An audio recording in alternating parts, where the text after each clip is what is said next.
On December 17th, at 51 years old, Bernard Hopkins fought the last fight of his illustrious Hall of Fame career. And while Hopkins will be best known for his outstanding accomplishment in the ring, it can't be ignored how far Hopkins has come in the business world. Raised in housing projects in Philadelphia, Hopkins turned to crime early. By the time he was 13, he'd been stabbed 3 times.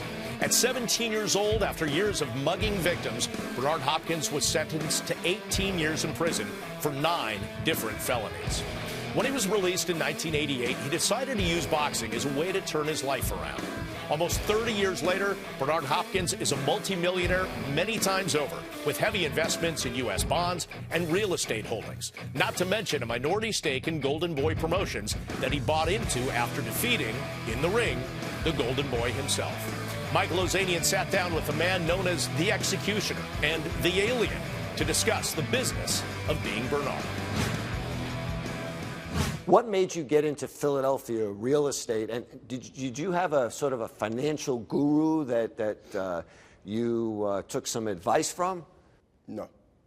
What I did is I listened. I have a lot of friends. I got a lot of guys that I know are business smart because they have grown up through generations being told from their fathers, right? Most of us haven't been told, right? It's in their DNA. And so when I realized, when I talked to Phil Stern, one of my guys, and I talked to Larry Cohen, and I talked to my friends that I see 90% of the time, eat at the restaurants and talk, and I pick their brains up. But one thing that they missing that they better be glad they are. I come from 2 sides of the streets of the world. One from where I came from, of a flat-foot hustler from Philadelphia, and tapped into your world, which is called corporate America. Corporate America.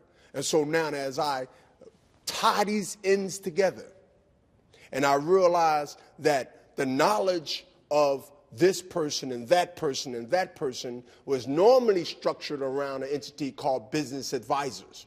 I look at it as having good people surrounding us. As Oscar said, you got to surround yourself around people that's smarter than you. What's the key to being financially successful in boxing? Obviously, a long career, a successful career helps. But a lot of fighters leave, they have no money. Not you. You got a lot of money. Fighters come from areas of the world that doesn't equip them with the Harvard degree of business. Fighters don't have to go to college, even though there are football and basketball players who ran into the same fate of some boxers. But this is the only sport that you can look at a guy, Bernard Hopkins, who made over close to $200 million in my career. They came straight off a D block. Not from Harvard, Yale, or Stanford, or Cornell, which is a good school. Now, my talent got me there. But it's going to take a strong, long-term, until I die, talent to keep it. I love it. You mean to tell me that you have to be a genius to make money? Then you're a fool. Your talents don't make you smart. But at the end, it's funny how it can make you dumb. One thing I've always gotten a kick out of is you beat Oscar in 2004, and then the next thing I turn around, and you're part of Golden Boy Promotions. How did that come about? Fighting Oscar De La Hoya and then being in position to partner up with him a year and a half later, it shows that emotions wasn't in front of good business. And as we outlast the people that started off, you mentioned Richard Schaefer, you mentioned this person, you mentioned that person. If you remember when me and Oscar, or they signed me as one of the first fighter with the titles and the accolades that I had, that we weren't going to last long. Well, as I said to Oscar many times, and it's ironic that all the reporters and everybody was taking shots at us. Y'all going to be in lawsuits. Bernard's hard to deal with. He's this, that we outlasted even Richard Schaefer. I mean, I outlasted, not we. I outlasted everybody that they said that I wouldn't outlast. I said, aren't they tired of rooting against me in a way they think they can predict my future? The gods of this world, not the world, for my opinion, but the gods of this world, that means power. They can pull strings. They can make your life miserable. They can dictate and normally orchestrate how you're going to have your fate.